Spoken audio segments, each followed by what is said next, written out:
Credo in unum Deum, Patrem omnipotentem, Factorem celi et terrae, Visibilium omnium, et invisibilium.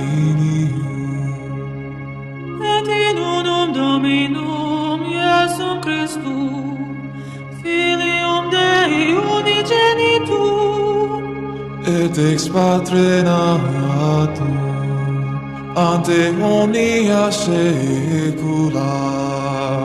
Neum de Deo, lumen de lumine, Neum verum de Deo verum, Genitum novatum, consubstantialem Patri, per quem omnia facta sunt, qui propter nos homines, et propter nostram salutem, descendit de celi, et incarnatus est de Spiritu Sancto, ex Maria Virgine, et homo factus est.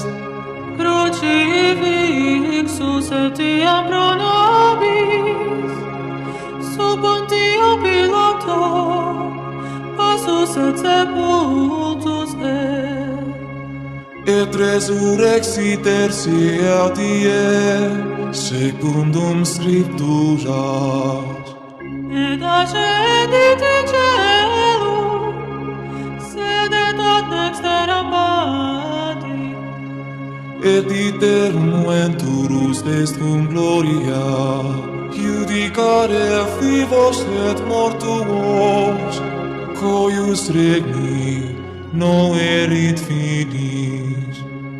et in Spiritum Sanctum Dominum, et vivificantem, qui ex Patre Filioque procedit, Qui cum Patre et Filio simur adoratur, et cum glorificatur, qui locutus est per profetas.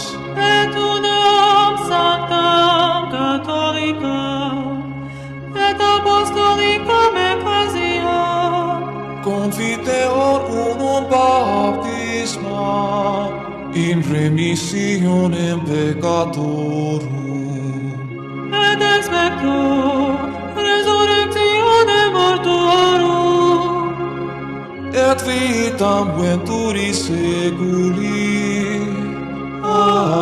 Amen.